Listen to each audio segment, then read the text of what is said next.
આજે આપણે જવાના છે દમણ. હા એ તો બરાબર.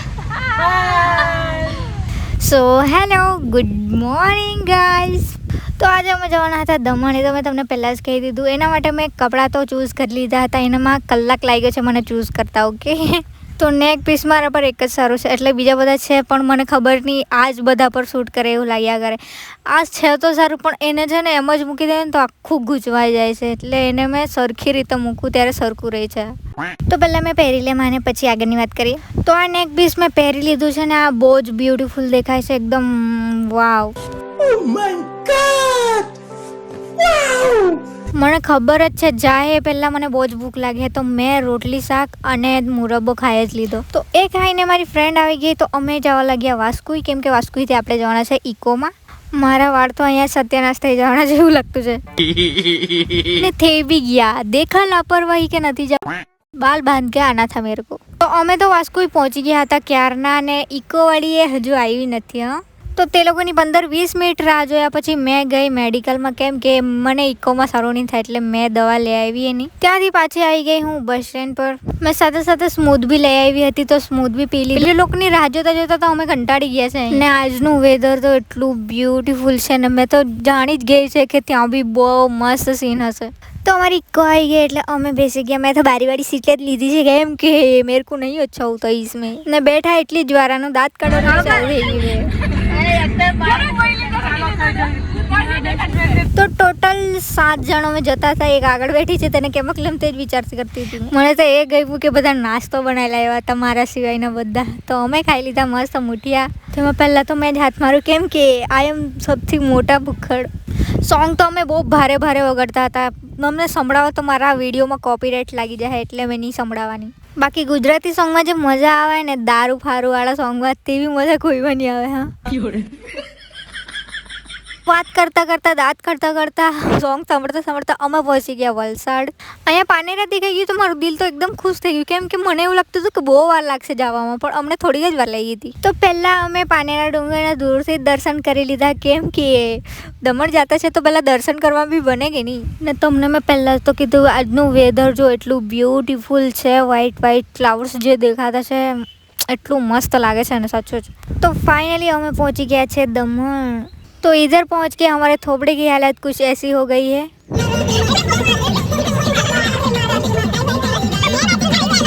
हमारे એકમ એટલો કચાટા તને કસમથી. તો પણ આ વ્યૂ જોઈને એકદમ દિલને સુકૂન મળી ગયું. તો પહેલાં અમે જવાના હતા પેલી બધા પ્રી વેડિંગ કરાવતા છે તે કલરફુલ બિલ્ડિંગ્સ છે તે, ત્યાં જવાના હતા અમે. તેનું નામ મને નથી ખબર, એટલે આવું જ સમજાવી દઉં તમને. તો અહીંયા પહોંચીને પહેલાં તો મેં વાળ સરખા કર્યા, કાજલ એવું લગાવ્યું ને મસ્ત રેડી થઈ ગયા અમે. So this is my outfit of the day.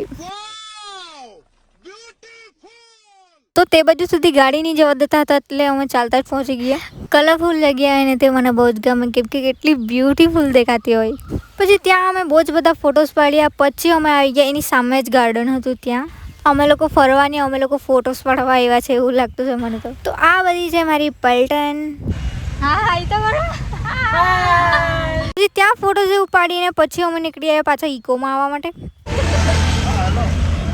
પછી અમે ઇકોમાં બેસીને આવી ગયા બીચ પર. આટલા તડકામાં મને જવાની ઈચ્છા નહીં થતી હતી, બહુ જ ગરમી લાગતી હતી, પણ કંઈ નહીં અમે ઉતરી પડ્યા. ને અહીંયા એટલું જ ધાજતું હતું ને, આ લોકો તો બૂટડા પહેરી આવેલી, એટલે કંઈ નહીં મારી સેન્ડલમાં જ જતું હતું. એક તો પાછું હિલ્સમાં દોડાય બી નહીં કે દોડી જામ તરત.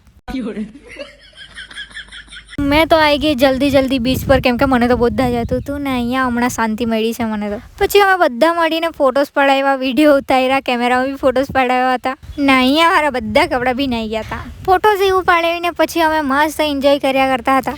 ઇધર એક બાહુબલી પતા નહીં ક્યાં કર રહ્યા હતા અંદર.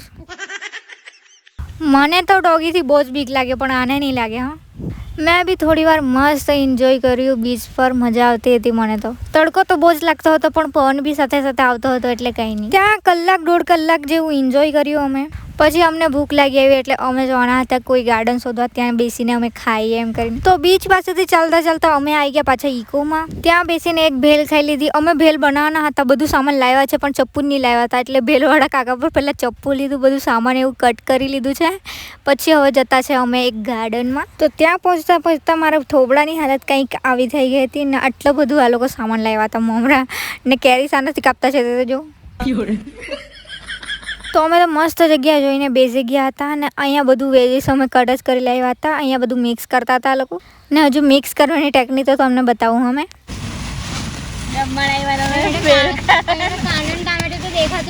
ભેલ તો બની ગઈ હતી પણ કાંદો ટામેટું કંઈ દેખાતું નહીં હતું, તો અમે એમ જ ખાવા લાગ્યા. પછી મેં તો બરોબર નહીં થાકી ગયેલી હતી એટલે મેં તો ડોસી જેવી જ બેસી ગયેલી હતી ખાવા માટે.